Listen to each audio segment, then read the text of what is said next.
లోకం మెచ్చిన గొప్ప చిత్రకారుణ్ణి నేను.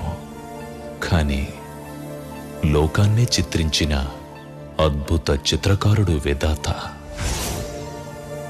నా చిత్రాన్ని గీసేటప్పుడు ఆలితో అలిగున్నాడో, ఆటవిడుపుగా నాతో ఆడుకోవాలనుకున్నాడో, కానీ ఒక రంగులో కొంచెం ఉంచి మరో రంగు పులిమాడో, అర్థం కాని మలుపుల్ని నా జీవితంలో నిలిపాడు.